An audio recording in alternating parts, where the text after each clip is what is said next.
ऊंट और गीदड़ की कहानी। एक दफा का जिक्र है कि एक जंगल में एक ऊंट और एक गीदड़ गहरे दोस्त थे। वो दोनों हर रोज एक दूसरे के साथ घूमते, खाना खाते और खूब हंसी मजाक करते। लेकिन दोनों की फितरत में फर्क था।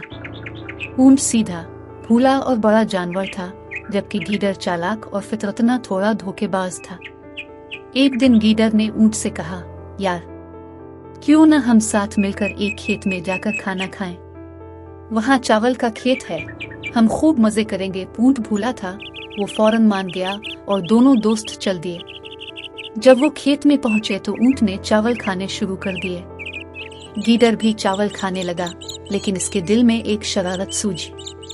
उसने सोचा कि अब खाना खा लिया है तो कुछ शरारत भी होनी चाहिए। गीदड़ ने जोर जोर से भौंकना शुरू कर दिया। गीदड़ के भौंकने की आवाज सुनकर खेत का मालिक दौड़ता हुआ आया। जब मालिक ने गीदड़ को देखा तो गीदड़ फौरन भाग गया, क्योंकि वो छोटा और तेज दौड़ने वाला जानवर था। लेकिन बेचारा ऊंट, जो बड़ा और भूला जानवर था, पकड़ा गया। मालिक ने ऊंट की खूब पिटाई की और उसे खेत से भगा दिया। बाद में जब ऊंट और गीदड़ दोबारा मिले तो ऊंट ने नाराज होकर कहा, ये क्या हरकत थी? तुमने अचानक भौंकना क्यों शुरू कर दिया? गीदड़ ने शरारत भरी मुस्कुराहट के साथ कहा, भाई, मेरी आदत है कि जब पेट भर जाता है तो मैं भौंकता हूँ। ऊंट ने दिल में सोचा कि यह तो धोखेबाज है, लेकिन ऊंट ने कुछ नहीं कहा।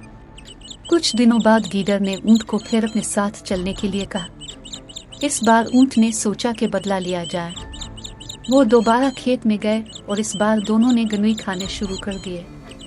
जब गीदड़ का पेट भर गया तो उसने कहा, चलो अब वापस चलें। लेकिन ऊंट ने कहा, रुक जाओ, मेरी आदत है कि जब मेरा पेट भर जाए तो मैं उछलने लगता हूँ। और फिर ऊंट ने जोर से उछलना शुरू कर दिया। गीदड़ को समझ आ गया कि ऊंट बदला ले रहा है, लेकिन अब कुछ नहीं हो सकता था। ऊंट के उछलने से खेत का मालिक जाग गया और उसने गीदड़ को देख लिया। मालिक ने गीदड़ की खूब पिटाई की और उसे खेत से भगा दिया। इस कहानी का सबक यह है कि हमें अपने दोस्तों के साथ ईमानदारी बरतना चाहिए। अगर हम किसी के साथ धोखा करेंगे तो वो भी हमें धोखा दे सकता है।